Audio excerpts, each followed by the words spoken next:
वज़ीर आला रेवंत रेड्डी ने कहा है कि ख़वातीन के आशीर्वाद से कांग्रेस रियासत में बरसर इख्तिदार आई। उनकी हुकूमत की ये जिम्मेदारी है कि आइंदा 5 वर्षों में 1 करोड़ ख़वातीन को करोड़पति बनाया जाए। उन्होंने परेड ग्राउंड सिकंदराबाद में महालक्ष्मी स्वशक्ति महिला पॉलिसी दस्तावेज जारी किया। इस मौके पर मुनक़िदा तक़रीब से खिताब करते हुए उन्होंने कहा कि 48 घंटों के मुख्तसर वक्त में 1 लाख ख़वातीन जलसेगाह में पहुँच गई। उन्होंने कहा कि ख़वातीन की बड़ी तादाद को देखते हुए उन्हें ये यकीन है कि 10 लाख ख़वातीन रियासत की कांग्रेस हुकूमत को शिकस्त देने या फिर उसको बेदखल करने की किसी भी कोशिश का खात्मा करेंगी।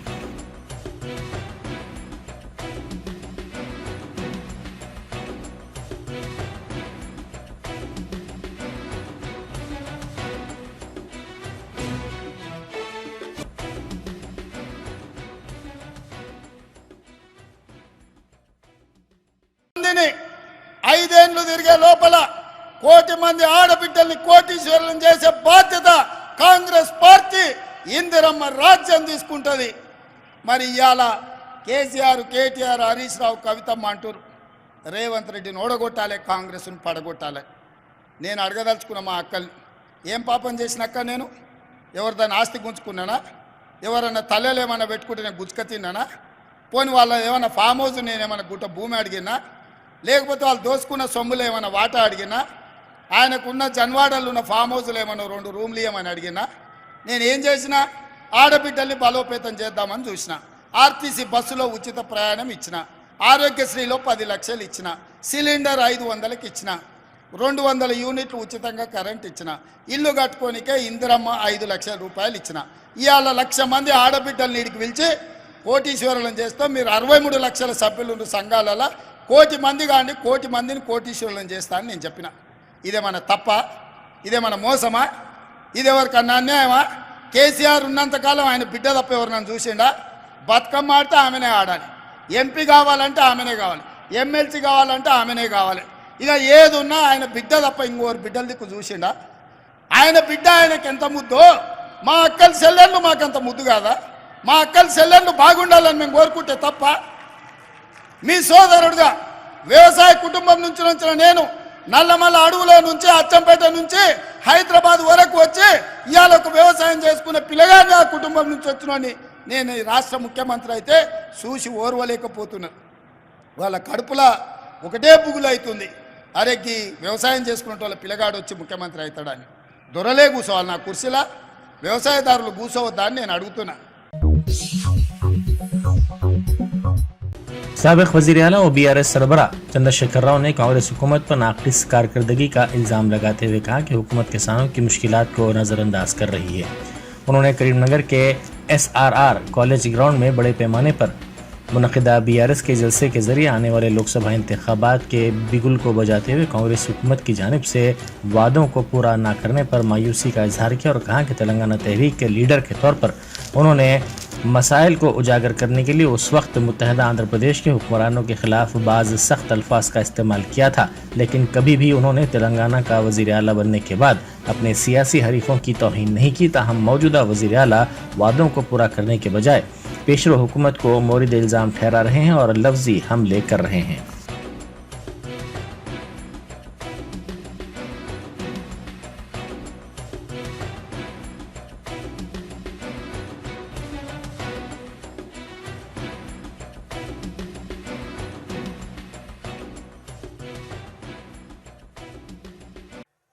ఆయన నేను పండబెట్టి తొక్కుతా, పేగులు మెడలేసుకుంటా, పెండ ముఖానికి రాసుకుంటా, చీరుతా, సంపుతా, మానవ బాంబునైతా, మట్టి బాంబునైతా అని మాట్లాడతాడు। ఇంత అసహనమా? ఒక ముఖ్యమంత్రి మాట్లాడవలసిన భాషనా ఇది? పద్ధతా? తెలంగాణ రాష్ట్రానికి, సమాజానికి ఇది ఒక గౌరవమా? దయచేసి ప్రజలు ఆలోచించాలని చెప్పి నేను కోరుతా ఉన్నా। ఈ కరీంనగర్ గడ్డ నుంచి యావత్తు తెలంగాణ ప్రజానీకానికి నేను పిలిపిస్తా ఉన్నా। తెలంగాణ ముఖ్యమంత్రి అంటే తెలంగాణ మాట్లాడే మాటలు, ఆ ముఖ్యమంత్రి మాట్లాడే మాటలు, ఎవరన్నా ముఖ్యమంత్రి పదవులు ఉన్న వ్యక్తి మేము మానవ బాంబులం అయితే మనం మాట్లాడొచ్చునా? మాకు మాట్లాడరాదా? తిట్టానంటే తిట్టు తక్కువనాయా? ఇవాళ గీయాలకు మొదలు పెడితే రేపు గీయాల దాకా తిట్టచ్చు। నేను మాట్లాడినా, తెలంగాణ ఉద్యమంలో మాట్లాడినా, తెలంగాణ వ్యతిరేకించిన వాళ్ళను దద్దమ్మలు అన్నా, సన్నాసులు అన్నా, సమైక్యవాదం సమగ్రాభివృద్ధి అంటే సన్నాసులారా ఏది రాని మాట్లాడినా. కానీ ఈ విధంగా 10 ఏళ్ళ ముఖ్యమంత్రికి ఉన్నప్పుడు నా నోటి నుంచి ఒక్క రోజన్నా ఒక సందర్భంలోన్నా ఇటువంటి దురుసు మాటలు మీరు విన్నరా? దయచేసి ఆలోచన చేయాలని నేను చెప్పేది చాలా సీరియస్ మాట. ఎందుకంటే తెలంగాణ రాష్ట్రం తెచ్చుకున్నాం, 10 ఏళ్ళు బ్రహ్మాండమైన పాలన చేసినాం. మీ అందరికీ తెలుసు, తెలంగాణ వచ్చినాడు కొత్త కుండల ఈగదు వచ్చినట్టు, దిక్కు దిశ లేదు, బడ్జెట్ ఎంతో తెలియదు. वज़ीर आला रेवंत रेड्डी ने ख़वातीन को सफ़र के दौरान मुख्तलिफ तरह की सहूलतें और सिक्योरिटी के साथ साथ निगरानी के लिए इस्तेमाल होने वाले टी सेफ ऐप का आगाज़ किया। रियासती सेक्रेटरीट BR अम्बेडकर में मुनक़िदा इस तकरीब में बेशतर वज़रा और अहदेदार मौजूद थे। बताया जाता है कि टी सेफ ऐप के ज़रिए ख़वातीन की सिक्योरिटी और उनके सफ़र के दौरान मुकम्मल निगरानी की तेलंगाना पुलिस नज़र रखेगी। ये मोबाइल एप्लीकेशन तमाम अक़साम के मोबाइल फ़ोन में इस्तेमाल किए जा सकते हैं।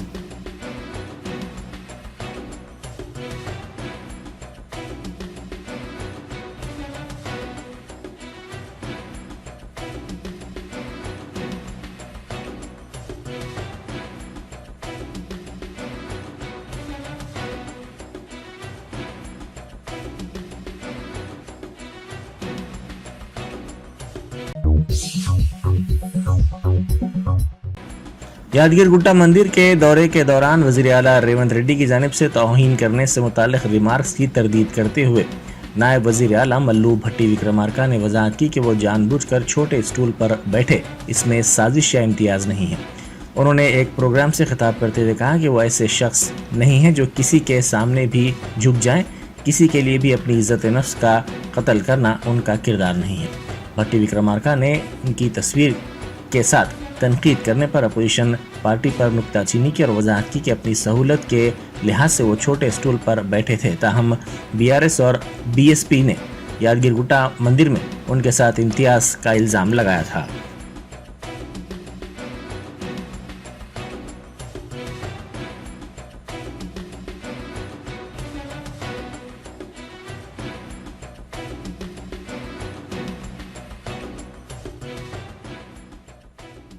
పూర్తిగా ధన్యవాదాలు తెలియజెప్పుకుంటూ ఆశీర్వచనం తీసుకునే కార్యక్రమంలో భాగంగా నిజంగా ఏ దేవుడి దగ్గర భక్తి శ్రద్ధలతో కూర్చొని వారి ఆశీర్వచనం తీసుకునే కార్యక్రమంలో భాగంగా కావాలని నేను కింద కూర్చొని వారి ఆశీర్వచనం తీసుకోవటం జరిగింది.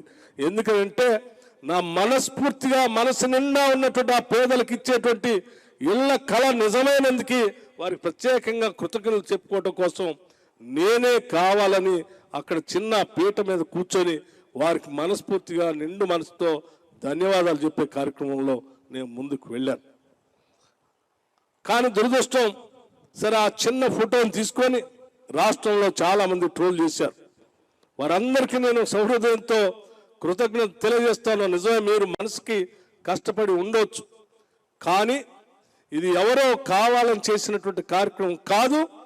నేను ఈరోజు రాష్ట్రంలో ఉప ముఖ్యమంత్రిగా ఈ రాష్ట్ర ప్రభుత్వాన్ని శాసిస్తా ఉన్నాను.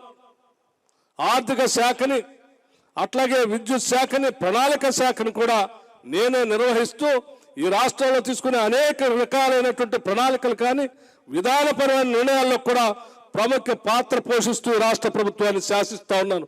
నేను ఎవరికో తల వంచేవాడిని కాదు, ఎవరో పక్కన కూర్చోబెట్టేవాడిని అంతకంటే కాదు, ఆత్మగౌరవం చంపుకునేవాడిని కాదు, ఎవరికి కూడా ఆత్మగౌరవం కిందికి తీసుకొచ్చే కార్యక్రమం కూడా చేసేవాడిని కాదు.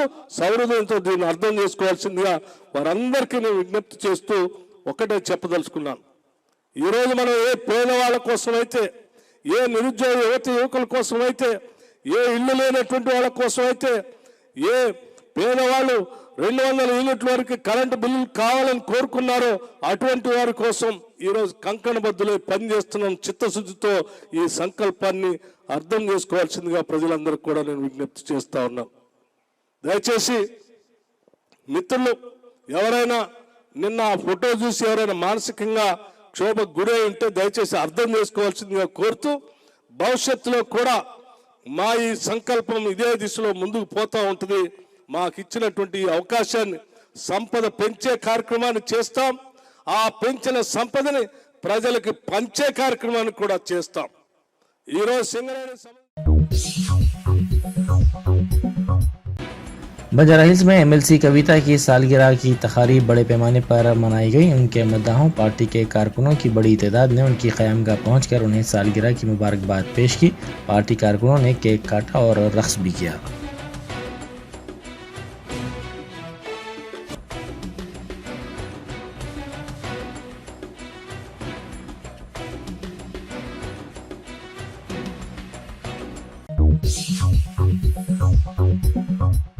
मरकज़ ने तेलंगाना की गाड़ियों के रजिस्ट्रेशन के लिए नंबर प्लेट पर टीएस के बजाय इब्तदाई हरूफ टीजी की मंजूरी दे दी है। इस सिलसिले में मरकजी हुकूमत ने गज़ेट एलामिया भी जारी कर दिया है। वाज़ेह है कि मुत्तहिदा आंध्र प्रदेश की तकसीम के जरिए तेलंगाना की तश्कील के बाद 2014 में उस वक्त की टीआरएस हुकूमत ने गाड़ियों के रजिस्ट्रेशन नंबर के सिलसिले में नंबर प्लेट के इब्तदाई हरूफ को टीएस रखा था। ताहम हाल ही में रियासत में तश्कील पाई कांग्रेस की हुकूमत ने टीएस के बजाय टीजी को मंजूरी देने की मरकज़ से दरख्वास्त की थी।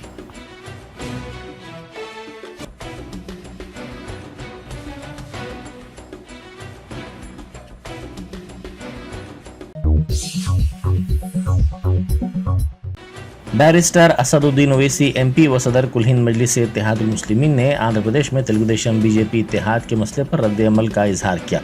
उन्होंने कहा कि एपी के मुसलमान, ईसाई, दलित और कबायली तबकात अहम फैसला कुन रोल अदा करेंगे।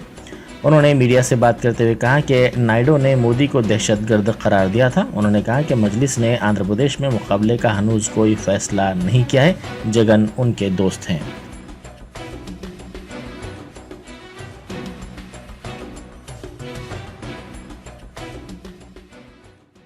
देखिए, अब तक तो बीजेपी वहां पर टीडीपी से अलायंस कर ली।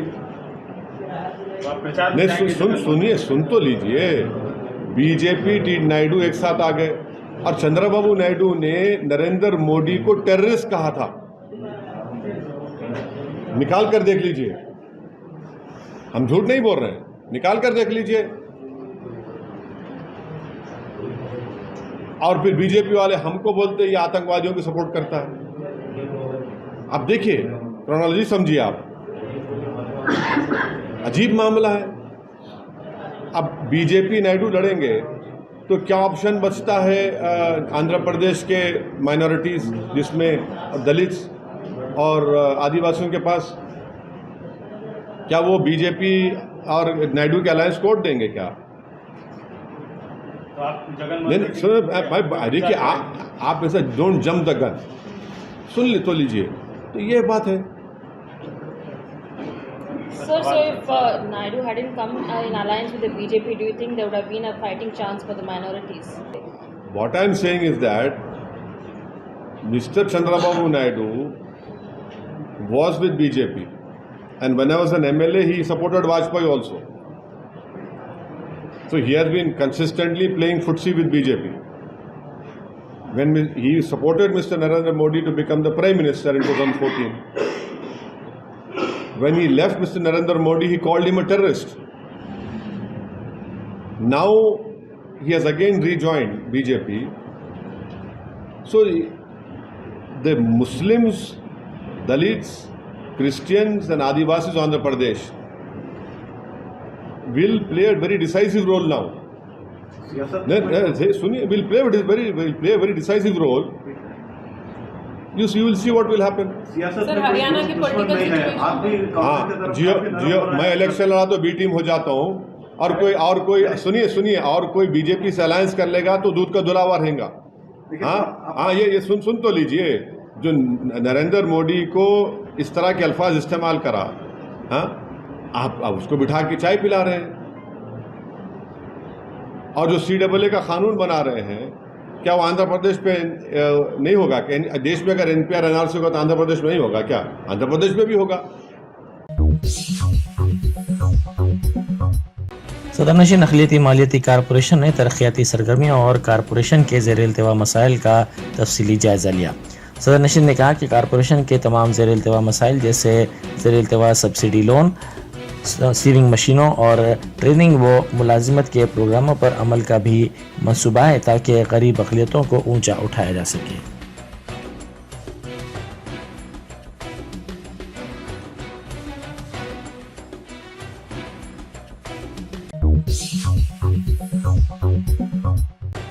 स्टेट बैंक ऑफ इंडिया ने सुप्रीम कोर्ट के हुक्म पर अमल करते हुए मंगल की शाम इलेक्ट्रॉल बॉन्ड्स की तफसीलात इलेक्शन कमीशन ऑफ इंडिया को पेश की। सुप्रीम कोर्ट ने पीर को SBI को हिदायत दी थी कि वो 12 मार्च को काम के औकात ख़त्म होने तक इलेक्शन कमीशन को इलेक्ट्रॉल बॉन्ड्स की तफसीलात फराहम करे। हुक्म के मुताबिक इलेक्शन कमीशन को 15 मार्च की शाम 5 बजे तक अपनी सरकारी वेबसाइट पर तफसीलात को शाया करना है।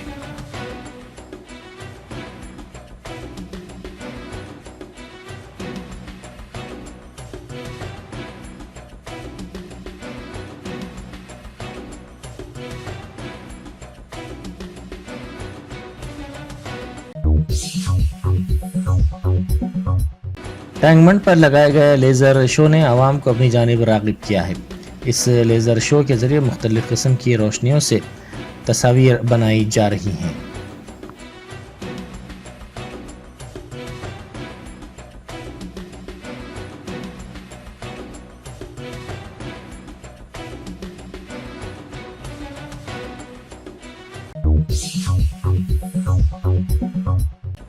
मूसापेट की कामूनी चेरू के करीब 5 मंजिला इमारत की तामीर की जा रही है। इस सिलसिले में बाज़ अफराद ने GHMC से पूछा कि इस इमारत की तामीर के लिए क्या बल्दिया ने इजाज़त दी है, ये इमारत क्या FTL के तहत नहीं आती है, इस पर बल्दिया की जानिब से क्या कार्रवाई की गई है, इस इमारत की तामीर के लिए किस तरह इजाज़त बल्दिया ने दी है।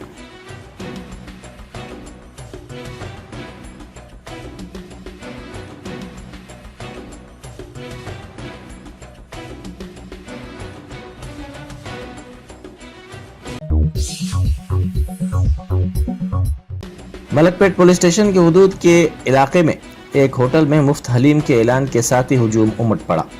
हुजूम को मुंतशिर करने के लिए पुलिस को ताकत का इस्तेमाल करना पड़ा। इस वाक़े का वीडियो सोशल मीडिया पर वायरल हो गया, जिसमें देखा जा सकता है कि आवाम की कसीर तादाद होटल के पास जमा हो गई, जिसके साथ ही पुलिस ने वहां पहुंचकर ताकत का इस्तेमाल करते हुए हुजूम को मुंतशिर कर दिया। वीडियो में देखा जा सकता है कि मुलाजमीन पुलिस ने बाज़ नौजवानों पर लाठियां भी बरसाई और हुजूम को मुंतशिर कर दिया। मलकपेट पुलिस के मुताबिक मूसाराम बाग इलाके की एक होटल में मुफ्त हलीम की इत्तला मिलते ही इस इलाके में चूँकि हॉस्टल्स ज़्यादा हैं, तकरीबन 1000 नौजवान जमा हो गए।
शर्ट को सोफे पर डालने पर बहू ने अपने ससुर की बुरी तरह से पिटाई कर दी, जिसके नतीजे में वो गिर पड़ा।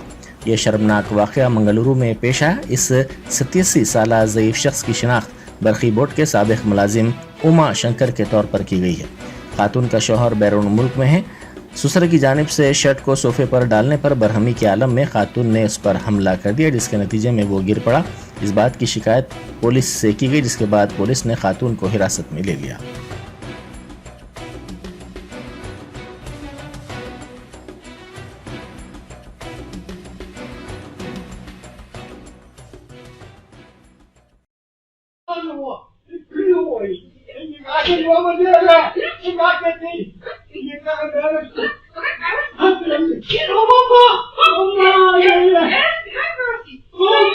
Ini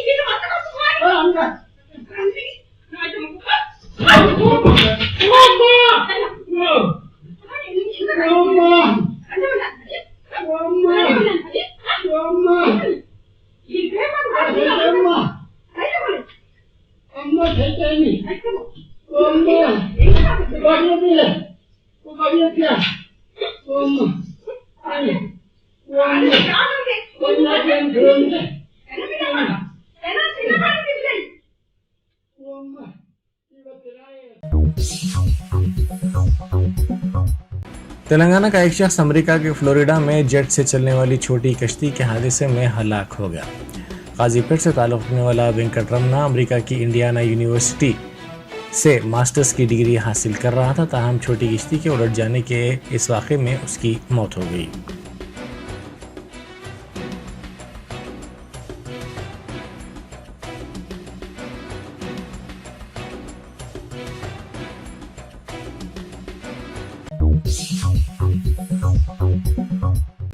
हिंदुस्तानी कोस्ट गार्ड्स और दीगर ने गुजरात के साहिल के करीब 6 पाकिस्तानी बाशिंदों को गिरफ्तार करके उनके पास से 480 करोड़ रुपए मालियत की मनशियात जब्त की।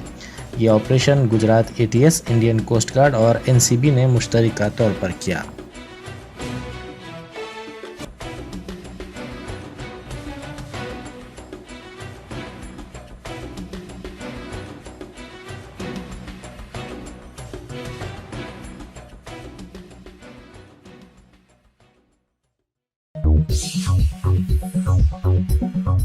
Asif sweets and bakers, Asif Nagar main road और branch blue moon sweets and bakers Tappa Chabutra हर साल की तरह इस साल भी रमज़ान के मौके पर रोज़ेदारों के लिए पेश कर रहे हैं 4 गोश्ता और असली घी में तैयार करदा 100% हाइजीन आसिफ रमज़ान स्पेशल हलीम, जो शब मेराज और शब बारात के मौके पर भी दस्तयाब रहेगी। एक बार खाएंगे तो बार बार चाहेंगे। आसिफ स्वीट्स एंड बेकर्स की खुसूसियत जर्मनटन super speciality hospital, doctor Mir Jawad Jar Khan, senior experienced orthopaedic surgeon, bone fracture, joint replacement, hip replacement और स्पाइन सर्जरी कामयाबी से अंजाम दे रहे हैं। इसके अलावा neuro surgery, cardiology, gynaecology, dental, general medicine, dialysis और फिजियोथेरेपी जैसे शोबाजात में इंतहाई कामयाबी के साथ वाजबी फीस में इलाज किया जा रहा है। शेयरिंग और प्राइवेट रूम्स, अस्पताल में 24 घंटे MRI, CT scan, 2D digital x-ray, ultrasound, operation theatre, ICU और लैब की सहूलत दस्तयाब है। आपकी उम्मीदों के ऐन मुताबिक Germanten super speciality hospital, pillar number 150, Attapur, Hyderabad.